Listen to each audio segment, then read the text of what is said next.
Welcome everybody back to the newest episode of the Prime Life podcast. You know, so often people in the lifting community talk about moving mountains or use that as an analogy for the weights that they're lifting. This man has literally moved mountains, unofficially holding the deadlift record. I don't know any of the other ones that you've set, man, but the videos and the weights that you've lifted would drop most people's and most powerlifters' jaws to the floor. You know, I hear your name whispered when it comes to deadlifts, and you were definitely one of the people that I really wanted to have on because, you know, the deadlift is probably one of my favorite movements. And the community that has rallied behind you in the short time that it has been absolutely insane. So Sawyer, how are you doing today? I'm doing great. How are you? Oh man, I'm doing awesome. Thank you so much for coming on. You know, I really wanted to bring you on to dissect your story because you've done stuff that isn't normal, that isn't possible for anyone really your age or size. So to dissect your story and to be able to pick your brain for what made you so great was going to be a ton of fun. But man, where did you start? How did you get in the gym? Okay. So that would have been probably. So what happened was, I wrestled right during all throughout high school, and basically what happened was 7th grade I dislocated both my shoulders, right? And I was double jointed at that time, so I was able to dislocate them without them hurting, right? But this time, during just one day at practice, I had my hands behind my back, and I went one way and another kid went the other way, and they both kind of just dislocated, not in my favor, right? So then after that, they just kept dislocating up until they'd be dislocating probably about 50 times a day. So I couldn't hold half a pound front lateral raise. I couldn't do any pressing motions, nothing. I would sleep, they dislocate. I would grab my backpack, they dislocate. So we went to the doctor. The doctor gave us a couple options. They said we could do physical therapy, we could drop sports, or we could get surgery. And we weren't going to do surgery just because that just didn't seem like the right place to do it. Mm-hmm. So, you know, we did physical therapy for 18 months. Finally found out, you know, my back was underdeveloped. Everything was underdeveloped in my whole entire body, kind of. I was growing at a fast rate, so all my joints were loose and coming undone. So, yeah, I had 18 months of physical therapy, and that kind of is what started like, okay, yeah, somewhat working out, but it was just mostly working out just to get back to a normal human being, you know? Yeah. It was no benching, no deadlift. It was literally band movements just to get back to like being able to move my arms properly, right? So then fast forward during the summertime, right? My brother comes back because he was living at my dad's place at that time. So he came back and he was about 136 pounds. And just to give you a quick idea, my brother is also 3 years older than me. So for him being an older brother and being also about 4 pounds lighter than me, he didn't like that too. So he came back from therapy and he decided he's going to go back to working out, right? So he went to the gym, and after 2 weeks of, you know, working out, I was noticing he was getting bigger and better. And I was like, oh, geez, okay, I can't let my bigger brother like trump me, right? Yeah, of course. So we had that sibling rivalry go on. So after 2 weeks of him in the gym, I was like, okay, I gotta step in the gym. So then that kind of transitioned to me, both of us being in the gym, you know? Yeah. So we started training, and then everything kind of took off from there. No, for sure. And when your shoulders were dislocating, you said 50 times a day. That's a massive number. When you were doing physical therapy, did it quickly get better, or was it like a very slow process that just marginally improved? I had to do 18 months of it. So the biggest thing was we had to wear like a posture thing, because I had like just being just a little kid, I'd always have just like bad posture. You're like a gym bro who always hit chests, you know, never gets back. Yeah, almost, basically, right? And so I had to fix my posture. I had a bunch of exercises I had to do just to fix like how I would even like move almost. Mm-hmm. And then banded things just so I could just like move, you know? Yeah. Because I like, say for example, I was gonna like move this laptop, they'd dislocate to like right here, you know? Jeez, man. So, yeah. And the biggest thing was just to get back to being able to play normal sports, because that was like my main objective at that point, you know, in my life. Yeah. No, get back to wrestling. It's funny that you started off in that position. You know, so many of the people that I talk to and bring on, they weren't in an optimal place to start lifting. Matt Wenning, for example, he broke his legs and was in a cast as a 9-year-old in bed for a whole year straight, and you with the shoulder problem. People think that like your progress, you immediately start off being able to pull 500 pounds. You immediately start off with 50 extra pounds of muscle mass due to like having insane genetics. But simply that just isn't the case. When you did start lifting and when the problems were gone for the most part, what was your initial progress like? Strength wise or just overall general? I'm lifting. What's changing? Yeah. So how it went was, I started at 15, right? I didn't do any like squatting or deadlifting at that part. I didn't get into that I didn't get into deadlifting actually until I saw my brother pull 405, because I was like, oh, okay, that's a lot of weight now. I might as well try this thing out, right? Yeah. But before that, I was just benching, and then everything else was like machine work, maybe some dumbbells, and that was just all at my school gym, which I'm at right now, which is funny to think about. But yeah, then after my brother pulled 405 or whatnot, I was like, okay, hey, I'm gonna give deadlift a try, right? So I did that, and I didn't do really any weight at all. I started off with like 15 pounds on each side, right? I was really kept it really conservative, and I had that whole mentality of like, oh, hey, I don't want to throw out my back, because you get told by that by like every single old person that's at the gym, Yeah. So having that big impression, I was like, okay, I'm gonna make sure I have everything just spotless form, and then that's when it just slowly started progressing with deadlifts, where I was like, okay, I was doing, let's say 115, for example. I would do that for like maybe 60 reps, but I would just make sure every single thing was perfected, Mm-hmm. And then, 116 turned to 135, 135 turned to 225, 225 turned to 315. And then before we know it, we were at 405, Yeah. And, so, yep. And when starting off, with the 15-pound weights, how long did it take for you to hit that like 4-plate barrier when you're like, okay, I'm finally starting to get really good at this? It had to be like maybe 4 months. 4 months. That's pretty impressive, man. 4 to 5 months. Yeah.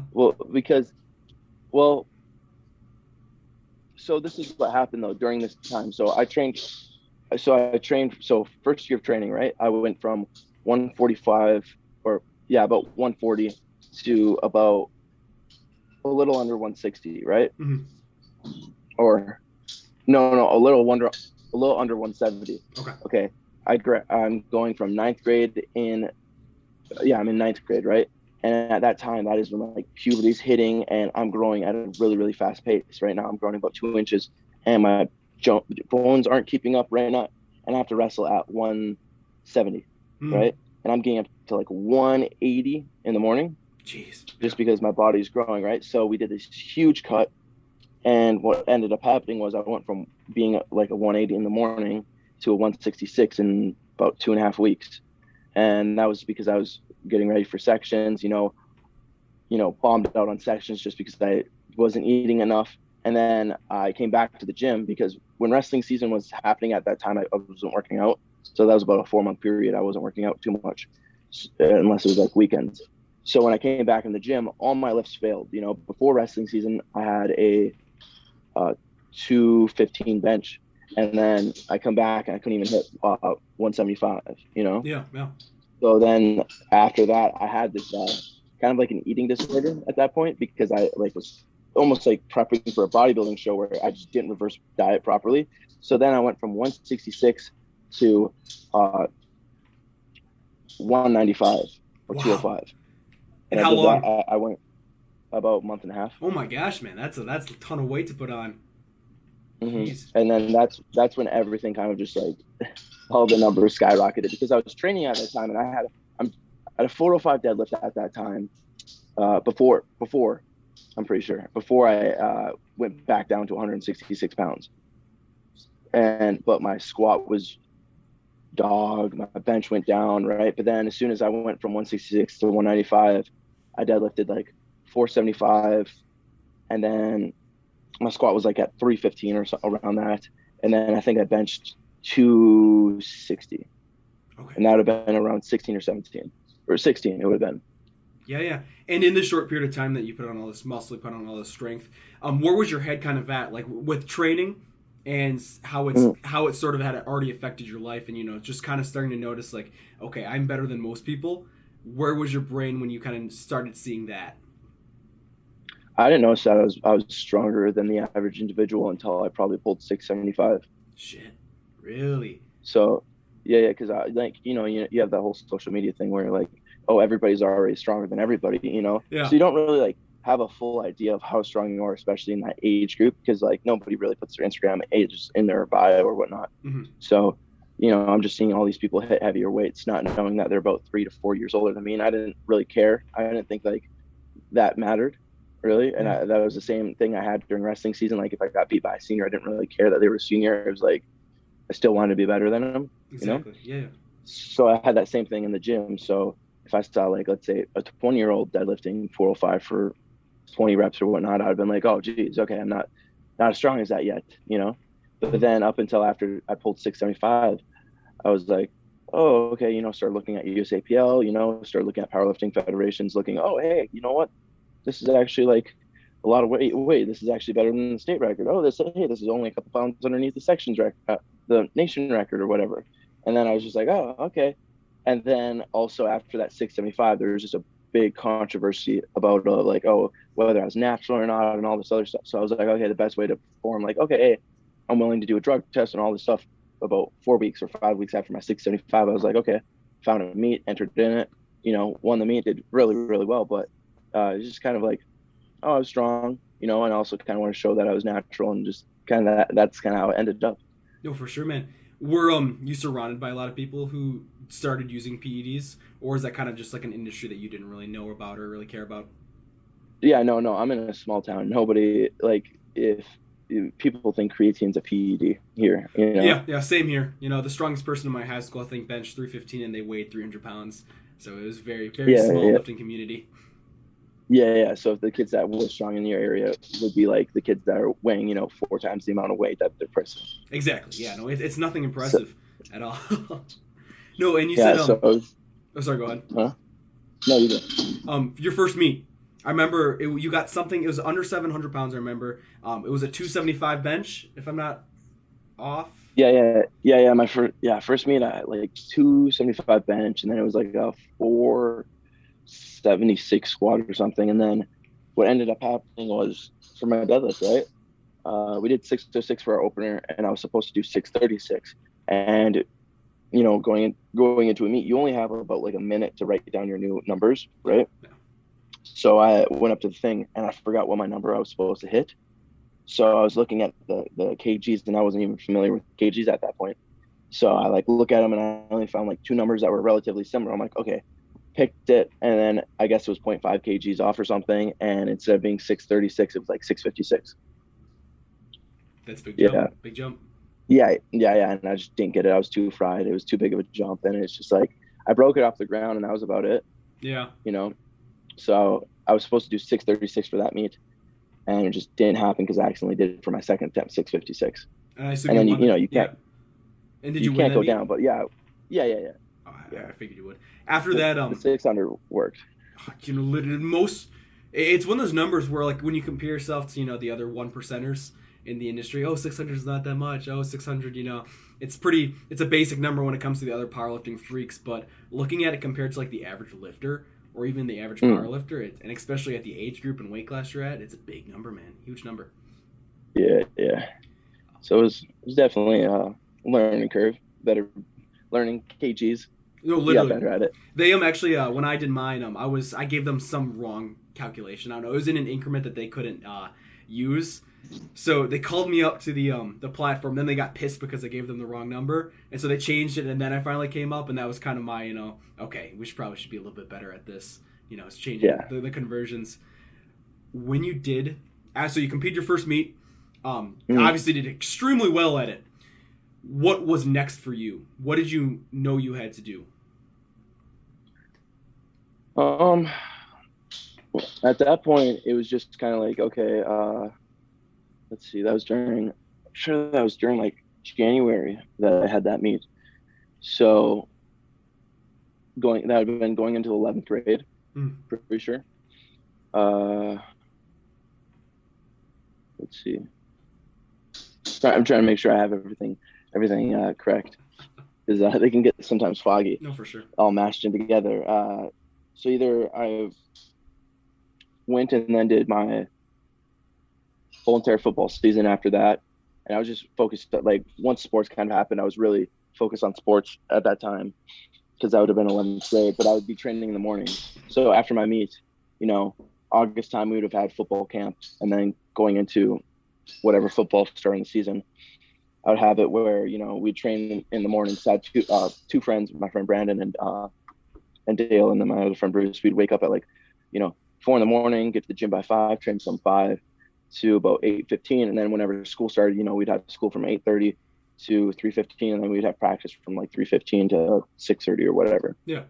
So we just had that probably for the entirety of the school year. So if it was football, we'd be doing that, and then once football was over, then we'd train after school at about 3:30.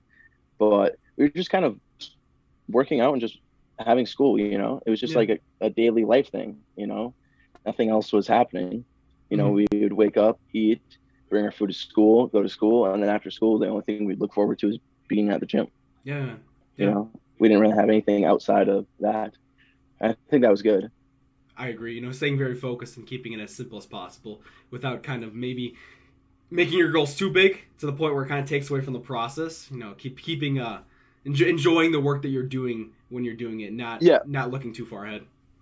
Well, yeah. I had 3-year transformation goals, right? I had those okay, hey, this is what I'm going to hit, and that was only at that time, it was way under than what it was, what it ended up being, because before I was oh, hey, I just need to hit a 600 deadlift or something, and then maybe only a 405 squat or something, and then 315 bench. But then, we got that 315 bench, but the squat went to a 500 for the 3-year and 700 for the 3-year, So it was a big gap that I wasn't thinking we were going to be getting, but just happened.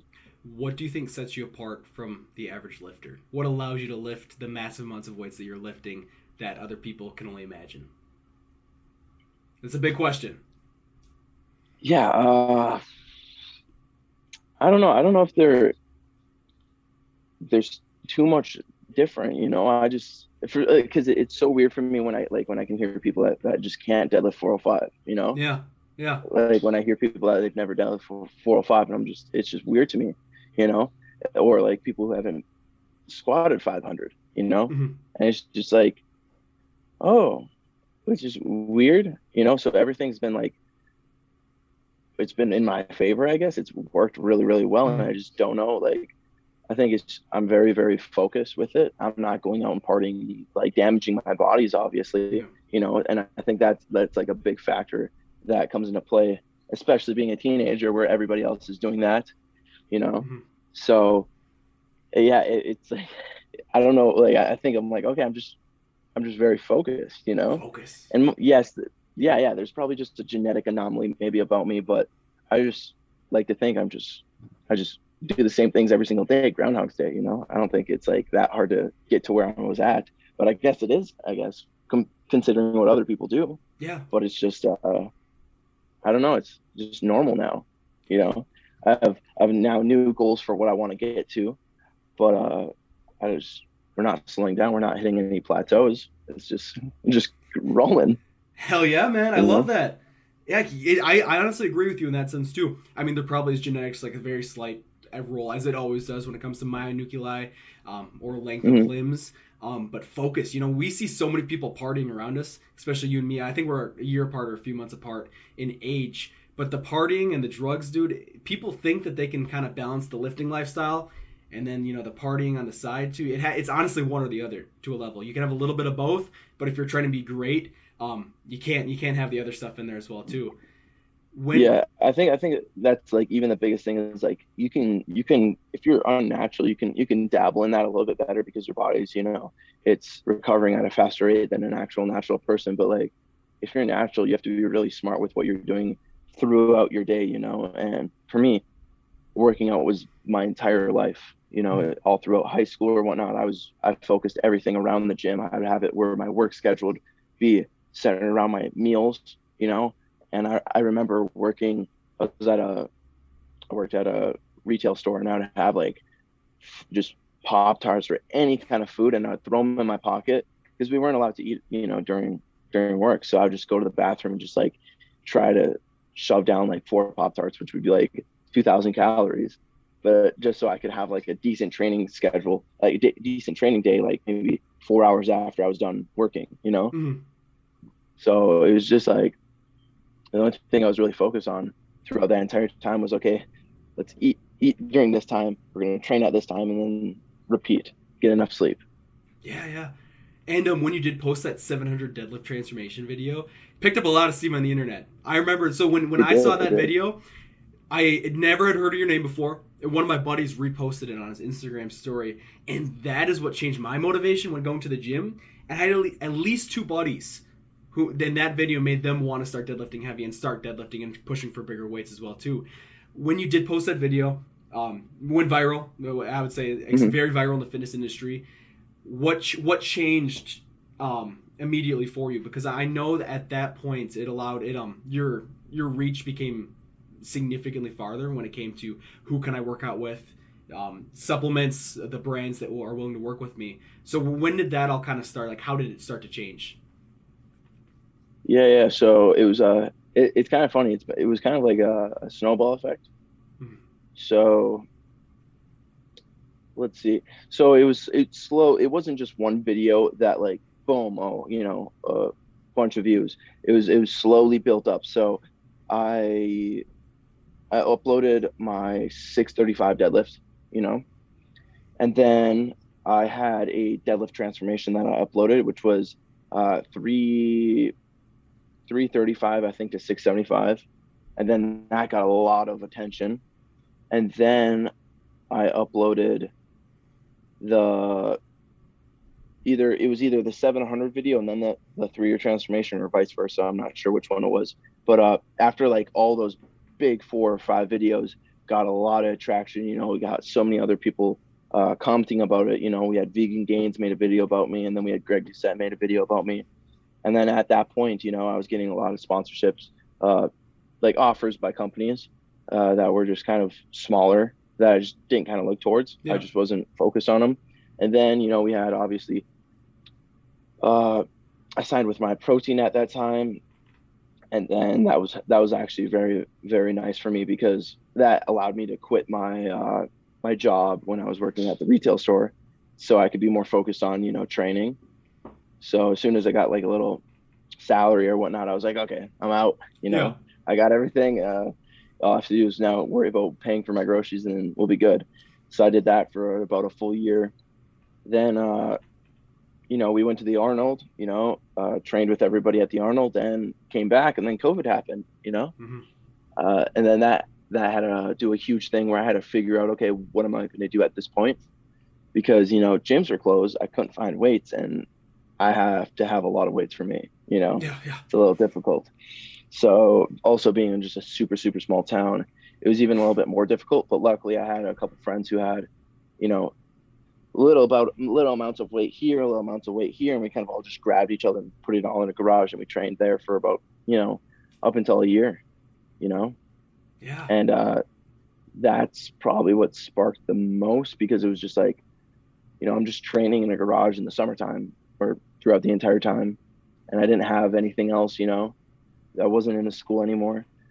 Everything was just kind of different, and I didn't know what I was going to be doing, because before, everything was uphill, we went to the Arnold. I got a package from Gymshark. And then like COVID happened, and then all of it just went out the door. Yeah. Like the whole world went under lockdown. So you didn't know, okay, what am I going to do? Am I even going to still have to do this, or am I going to have to go to college, or what's the point, Literally. And what did you end up deciding to do? So you're lifting in the garage gym, making gains still. How did everything keep on progressing to where you are now? What were some of the big what was that? What were some of like the bigger the road the milestones that you hit along the way? So yeah, I think the biggest thing was I was on a stiff bar at that time. So I felt like training felt like crap because it was a stiff bar and I wasn't used to it. I was on a deadlift bar for the longest time, So I did 715 previously on the deadlift bar. So pulling stuff on a stiff bar, I was like, oh man, it's not 715. Oh, I kind of was just like, didn't feel like I was actually pulling a lot of weight, even though if it was like, let's say 675 or 700, it wasn't like beating that deadlift PR. So after being in the garage gym, you know, I pulled 700 really, really easily. And then we pulled, what was it? I think we pulled 750. I think we went from 700. We pulled 675 stiff bar real easy, and I was happy about that. Then we pulled 700 stiff bar, and I was happy about that. And then I think I pulled like 725 or 750 stiff bar. I was really, really happy about that. And then we pulled 770, and then that's kind of like I became a little bit my mutual connection with the stiff bar became a little bit better, you know. Yeah. And then it was just been kind of focused up after that. And then I was really focused. I just really wanted to get that 800, and we finally got that, you know. So it's definitely been a trip, and it's weird to think that all this time's kind of passed by real fast, you know. Because if you think about it, I just went to that gym, and that was a full year, and it was like, it's weird. Yeah. Well, from watching it from other people's perspectives, it's moved a lot of people, man. You're certainly making the lifting community a better place. It's a ton of fun to watch. It got me to deadlifting heavy, so I think that speaks to a testament to the power that your videos have. And the amount of people that you're influencing is going to keep on growing. It's going to be a ton of fun seeing it. And to know, I had a few questions that I wanted to ask, a little bit less serious ones. I think I know the answer to this one. We talked about it earlier, but are you natty? Yeah. So I've been drug tested twice in powerlifting. I almost got drug tested during high school for sports.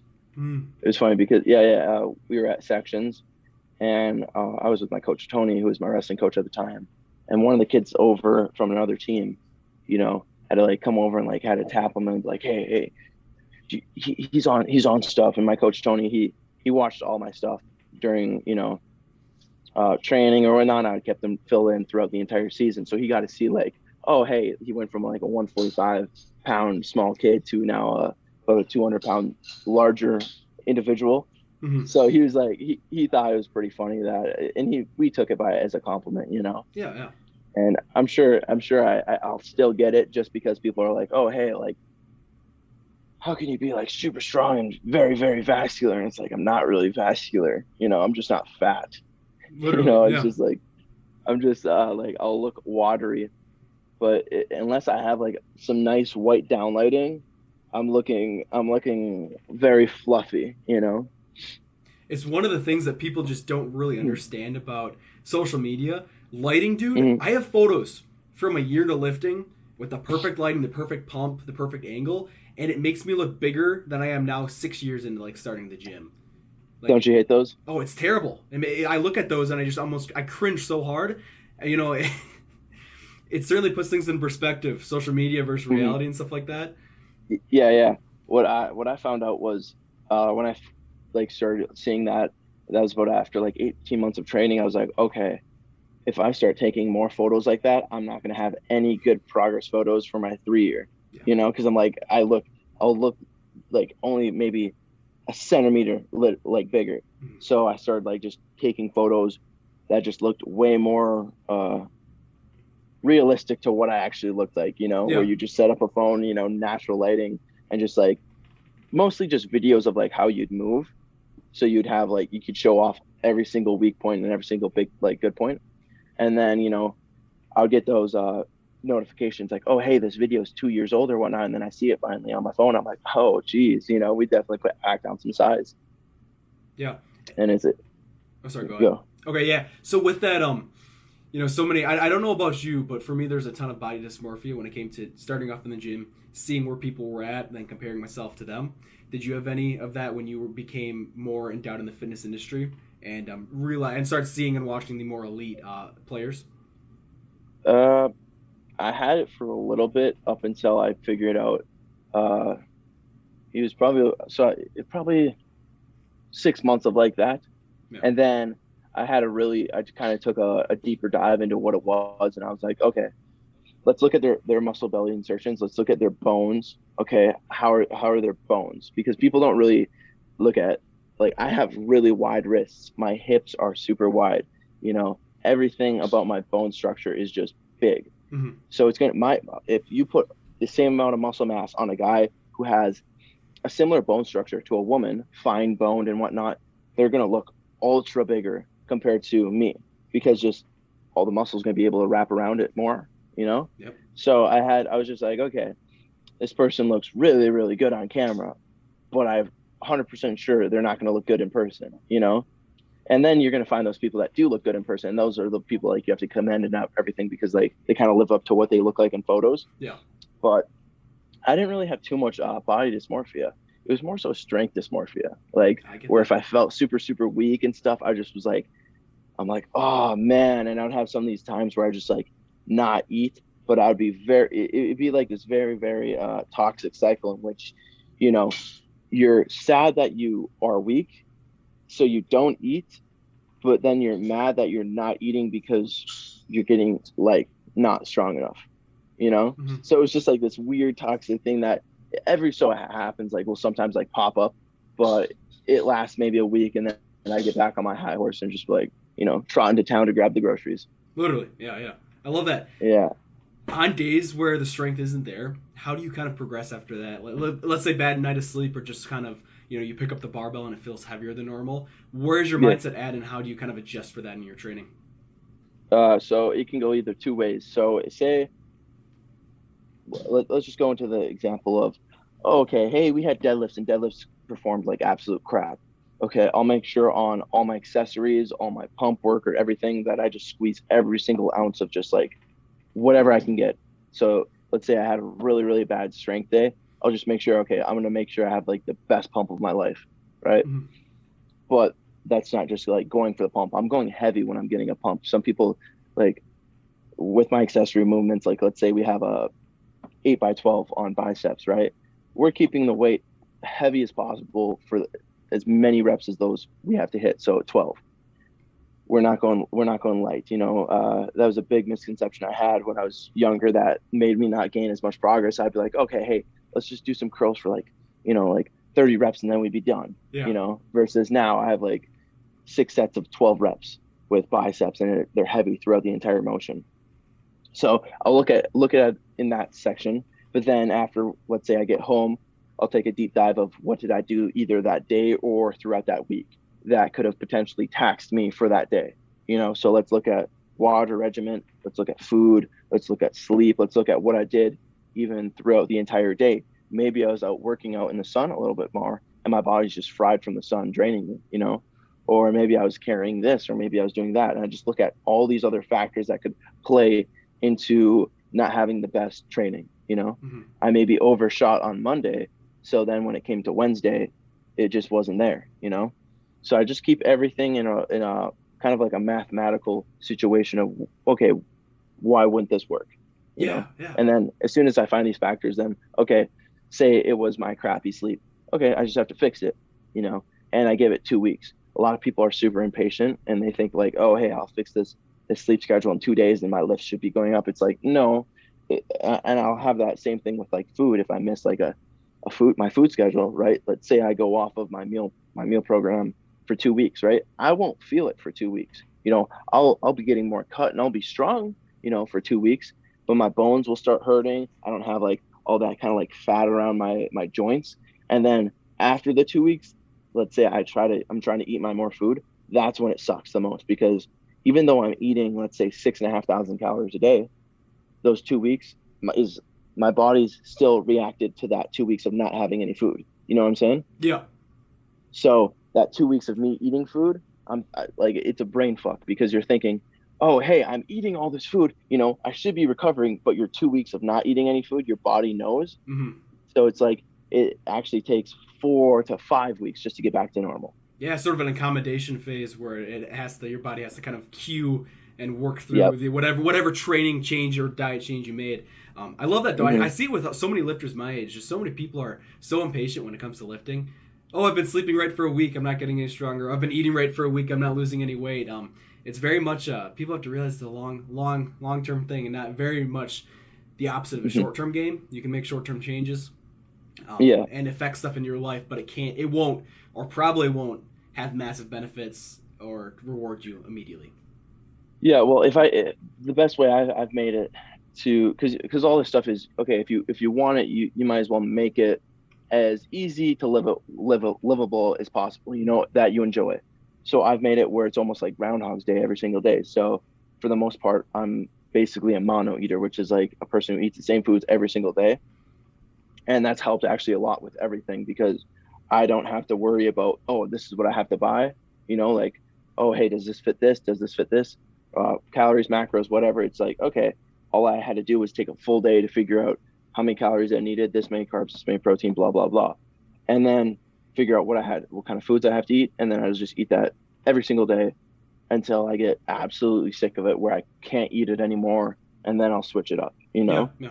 But it makes it easier because I'll have food times. So I wake up at this time and I'll eat this. Then at this time I'll eat that, and it's just every day. So I'm programmed. Essentially programming my body in which where I'm going to be eating, sleeping, and training all at the same times. And after about 2 months of it, you get really really used to it, and becomes a really big habit. Yeah, man. Are you currently in college right now? No. Gotcha. Okay. Yeah, I decided not to go to college just because it was during COVID time when I graduated, and I'm not going to go to a college to get half the education because everything's online and whatnot. And on top of that, I'm more so focused on making things the way I want, like making my dreams come true, Yes, sir. And it's like nothing in college that I wanted, And if college was free, I love learning, right? I loved going to school. Everything was great for that purpose. But if I didn't have things explained to me in many situations, it just wouldn't grasp. So for example, I was having to do like 3.5 hours of math just to pass the class. And it was just like, I love math, for example. I love it. I find it very, very interesting, but it just doesn't click in my brain, I guess. So I was doing 3.5 hours, and the first hour would be redoing everything I learned yesterday. Mm-hmm. Then the second hour would be figuring out the assignment we had today. And then the third one was basically critiquing the last two. Yeah. Yeah. So it was difficult. School was not the easiest thing for me, which was nice about the gym because the gym came pretty good. I saw more progress in the gym than I did in my own education, sadly. Yeah, man. When you were getting strong in the gym, did you have any idols that you kind of looked up to for inspiration, motivation, or just overall knowledge? Yeah. So my brother was the biggest one. Yes, sir. Yeah. I start with him. He was my first training partner, and he was definitely the one who was stronger than me in every aspect, So like if he hit a bench PR before I would hit a bench PR, he would squat more than I would squat more. I remember when I came to the gym and when I deadlifted 500 for the first time, my brother came in like 4 days later, hasn't trained for 2 weeks, and then deadlifted 500 for like 6 reps. And I was pissed. I was very, very pissed, even though, he's my older brother, I was just mad because it was like, oh man, I was training for all this, and then I just did it for 1, and he comes in and just does it for 5. Yeah. So it was a funny situation with how that things kind of happened. And then after my brother moved because he had to move for work because he's obviously older than me, right? Then I had to figure out, okay, who's going to be my next competition, And a big thing for me was I don't look up too much as like idols, but I look at it as like a competition, So I'll put them on like this area where, okay, this is the person, this is their numbers, and I just have to beat them, So I basically wake up with this full animalistic intentions, I guess. It sounds kind of crazy or creepy or sadistic almost, but it would be like, okay, I have to wake up and beat this person, Mm-hmm. Yeah. And I was very, very determined, and I think that's kind of what can kind of go back to the question of what set me apart from everybody else was I was very, very very, very focused with what I wanted to beat, Yeah. It was like a tiger hunting its prey. No, you were intense in every single aspect of your day. You were obsessed with the process. You had the I remember I remember waking up and I would like close my eyes and I would be like getting dressed and I would just like I would like whisper to myself the numbers I wanted, and I just keep telling myself, like, I can't wait till it's my 3-year transformation. And I'll just tell myself that every single day. And then, like, one day I woke up and I was like, damn, this is the day, you know? Yeah. Your obsessions become your possessions. And certainly, dude, it's cool watching the self-actualization kind of play out on your part, where you're speaking your goals into existence and putting the work forth every day. It's fun to see, man. Yeah. It was crazy, you know, and I had a lot of times where I was just like, you know, I'll just be praying, just like, okay, hey, God, like, I hope I have this number, you know? Yeah. And it'd just be like, oh, and biggest thing was not getting injured, you know? That was my biggest thing, is just make sure I'm like, hey, God, don't get me injured, because, like, if let's say I went for 700 and, like, slipped a disc or something, I would have been out, you know? It's a very terrifying thought.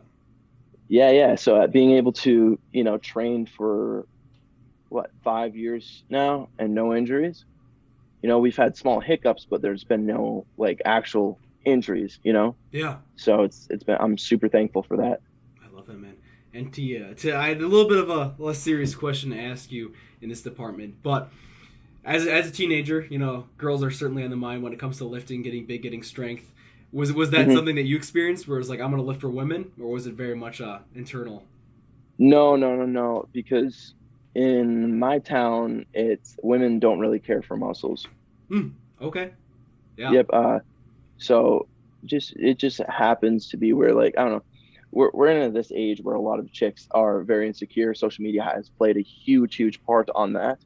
So a lot of women will have it where, you know, they'll develop their own insecurities, where they'll have to find, you know, a man that's less good looking, I guess, but because it gives them a social, like, satisfaction of, like, oh, they feel like they're the more dominant pretty woman type thing. Yeah. And it happens a lot, just because, like, you know, you see the modeling industry, the makeup industry, the movie industry, it's just going on a bunch of insecurities on just women in general. So it's like they're almost programmed to think that. So until you find chicks that, like, have overcome this, where you'll find it a lot in, like, the whole fitness industry, where they've, you know, overcame their own what they find beauty standards, which were, you know, look back at it, let's say 8 years ago, beauty standards for women were, like, you know, chicks that were, like, this thin, you know, and had no muscle mass, and, like, were 100 pounds at most. And now, you know, beauty standards are changing all the time. But yeah, it was just kind of filled with insecure people. So I wasn't really focused on women that much. I had one girlfriend throughout high school, but that was about it. And even that, I was very adamant to tell her that if it came down to training or going on a date with you, I would have to pick the gym every time. Yeah. You know, I was almost sadistically focused with the gym. Like, it was everything of mine. Yeah. You know, and it still is. But, like, I still look back, and I've definitely loosened up a little bit, you know, because you can't go, like, being that tight 24/7 about the gym without going probably crazy, you know? Yeah. So, but 3 years of just, the only thing was my gym, you know, like, nothing interfered. It's you saying that reminds me of there's this one bodybuilder who I followed for a little bit, and his wife was pregnant and giving birth that day, and he went and left for his chest session to come back. I remember he saying he cut it short because obviously he doesn't want to miss his baby being born, but he's like, listen, I have to go do this if I'm going to be the best. And he did it. He came back, and then he won a show. So I mean, it kind of goes to show that sacrifices have to be made to some level. Yeah, man. It was lots of sacrifices. You know, I lots of relationships that kind of went down the drain. Lots of friendships that kind of went down the drain. I was just very, very focused. You know, there'd be parts where I just, you know, so-and-so's having a party or whatnot, and it just didn't matter. I remember Christmas time, this gym that I'm at closed down, and at that time I was a lifeguard at the school, so I had the keys to the school, and I couldn't miss a training session, so I technically kind of broke into the school to train. And I had one of the teachers caught me, right? And it was one of my old football coaches, and he was chill about it because he was more happy that I wasn't out on, like, going out on, like, because it was during Christmas vacation or whatever. You know, he was chill with me training instead of going out and doing something stupid, you know? Yeah. And it was funny because it was probably like 1 a.m, and I was training at, And yeah, I was training and I was working on, and then I see somebody walking on the track. I'm like, oh shit, like I'm get in like really bad trouble. But he was chill with it, and I remember he was actually I went into his classroom. I was like, hey, you're not going to tell anybody that I was at the school at 1 a.m. He goes, nah, dude, you're fine. I love that. That's awesome. Yeah. So I had some really good teachers that were chill with like how they saw how focused I was with it. You know, they would have rules like, hey, no eating in class, but when it came to me, they were a little leeway. You know, they'd be like, okay, just make sure none of the other kids see you or whatever, because I would come in with, 3,500 calories worth of pasta, and I'd tell them, okay, I have to finish this pasta before 12, and I'm not allowed to leave the classroom until I'm like finished with this stuff, Yeah. So it was kind of crazy thinking about it back now, but just how it was, Yeah, it's cool that people supported you a lot in that area. There's a lot of mentors who kind of helped. They did what they could so you could reach your goals and achieve. And when you did start getting some social media traction, was the fitness industry open to you, or were there a lot of gatekeepers who kind of didn't like the fact that this 17, 18-year-old boy was deadlifting them out of the waters? I don't think it was gatekeeping. It was more so like, I don't know. I was in my own lane, Yeah. I haven't really beefed with anybody, and I'm pretty much everybody's friend for the most part. I try to keep it, as little enemies as possible. Right. Yeah. Yeah. So I think, people are more so questioning where the hell did I come from, Yeah. because it was like, it's not like I'm from any big town or city. It's like I'm in the countryside, and they're like, where the hell did he come from, Yeah, man. So it was nice at the Arnold time where I could actually meet some of these people face to face. But yeah, it's been, a lot of people have been super supportive. I've obviously had people that question or doubted my methods of being able to get where I'm getting, where like, oh, hey, like, should you really not go to college, and should you really be quitting like senior year, quit high school sports, Yeah, man. And I was like, yeah, I'm gonna do this, Mm-hmm. And I did it, and we're doing it. That's and awesome. I'm happy I did it. Dude, that's so cool to hear. What are your future goals? So you hit the 800 pounds at Zoo Culture. Yep. What's next?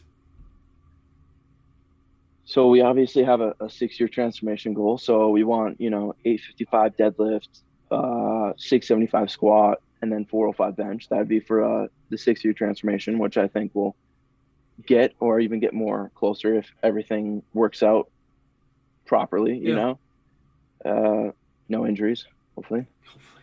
Then after that, obviously 900 is the next goal for the deadlift.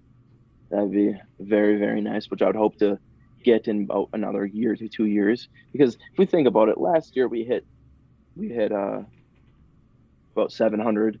This year we did 800, and I know I could have probably done 835 to 855 if I didn't have my powerlifting meet. Yeah. So it felt that good. So, we're going to take another year off of the deadlift bar, prep and really focus on getting into the 105 kg class. I'm heavily underneath that for USAPL. I weighed in at my meet at like 223. Wow. And I was shuffling water. So biggest thing is, let's get up to 231 pounds, train at that for a longer period of time, hopefully like 6 months of just staying at that weight. Yeah. And just like get really, really strong. I really want to make it where, I show people that I'm dedicated, and I'm focused, and I'm taking powerlifting seriously. I'll have it.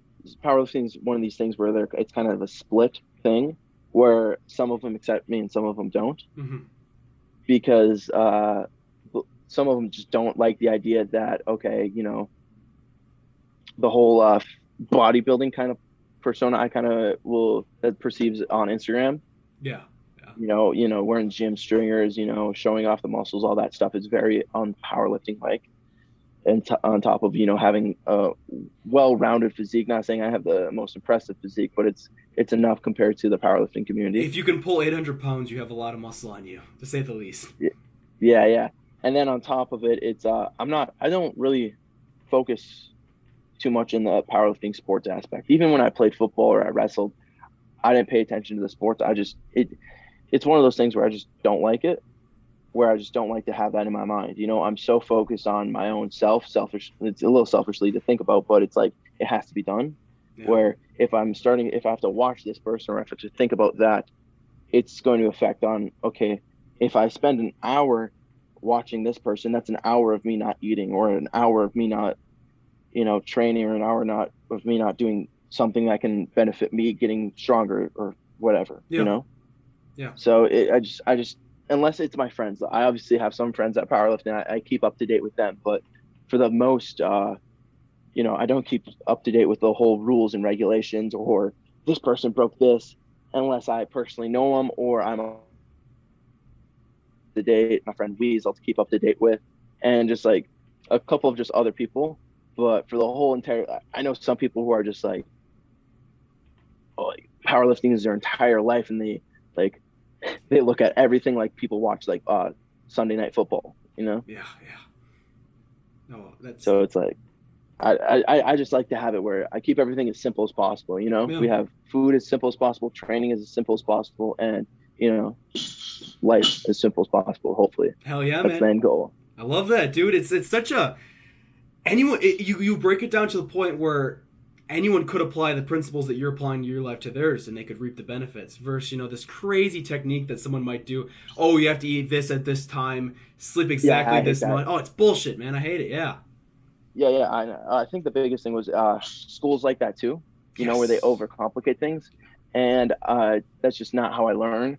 So anytime I'm showing a person this, I break it down to the most simple equation as possible, just so they can grasp the concept. And I know some people can learn at a faster rate, but if we start off with like the easy, simple base of understanding of how this is going to work, and then build off the complexity of the thing slowly, then it works fine. Because if you know it by the start, the base of how things work, and then you're just slowly growing it over time, they're going to know the full thing, instead of like, telling them the entire, sphere of knowledge, and they're only gaining like an eighth of that, Literally. Love it, man. And to finish it off, with one last question, will we ever see a bodybuilding appearance? like a bodybuilding show? Yeah. I would like to do one, but it's so anti what I am trying to achieve. Mm-hmm. It's one of those things where it's almost like that the little devil on the shoulder in the cartoons, where they're like, oh hey, do a bodybuilding show, but it's like the angels right here is still like, oh no, hey, you gotta deadlift 1,500 pounds. So until I can like finish that, I'm not gonna be allowed to touch a bodybuilding comp. I respect that a lot, man. If deadlifting that 1,000 whatever pounds had to be achieved, let's say you hit a plateau of 980 whatever, you couldn't gain a single pound of strength on it, you've gained weight, you've changed whatever variables need to be changed, would you hop on the sauce at that point? Just blast some TREN and just get there to 1,500. I don't know. I don't like having those whole like mental caps in my mind. Yeah. Because it just I feel like then it can cut me from what I want. Because if we look at it, the entire time of my progression, right, I never had a cap on my mind. I was just like, okay, we're gonna go with the flow, and I've kept that the same thing. Even though I have set goals, we still have the go with the flow method. Kind of just let's whatever happens, and then I guess pulled 800. I mean, it happened, yeah. So that was a goal, but we just went with the flow. And I really would like to have it where I pull close or to 1,000 pounds in the next like 4 years. That would be really, really nice. So I'm 19 right now. I'll be turning 20 soon. We hit an 800. So let's say before 21, we do 900. And let's say 22 to 23, we're at like 950 to 970. And then let's say 23 to 24, we break that 1,000 pound barrier, at that point, I'm going to be really, really kind of thinking about, okay, well, how far are we going to take this? What is possible? And it's crazy because science, like training and everything like that, has been, getting better and better. If we fast forward 7 years ago, a kid with 675 deadlift was unheard of, Yeah. But now we're having kids like get stronger at a younger age. 14-year-olds benching 405. It's crazy.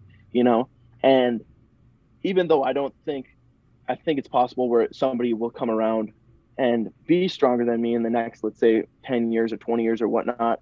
The biggest thing for me is making sure I'm going to try my absolute hardest to get to where I'm at.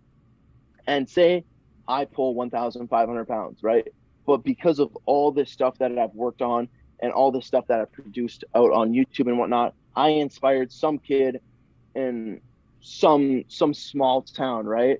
And he saw that at like 10 years old. And then by the time he's 20, he breaks my record, I would like that, Yeah. I would like having it where it's somebody who I inspired to break my own record. It's almost like it has to come full circle, Yes, I'd be more disappointed than I deadlift 1,500 and somebody that just doesn't even know me breaks it. Like, I would be like, damn, that, like,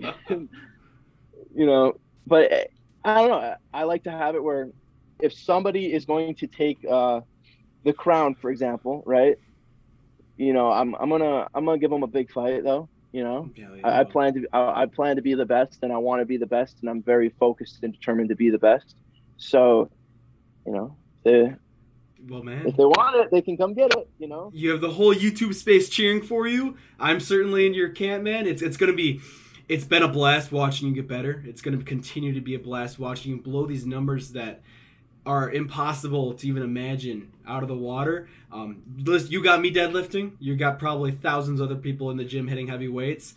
So thank you for that, man. You gave me that motivation, and it's definitely changed. I don't think I'd be competing in powerlifting if it weren't for your videos, and obviously nowhere near the same level, but it'd be a blast to one day, maybe just be a little bit close to you in the gym, a little bit closer than I am now. But man, thank you for coming on. Hey, no problem, man. I'm glad that you had me. Where can they find you on social media? They can find me at Sawyer_Klatt. So that's Instagram. Sawyer. You can just look up Sawyer Klatt on Facebook. It'll come up immediately. Yeah, you'll find me. Yeah, go follow him, everyone. The best deadlifter in the world right now.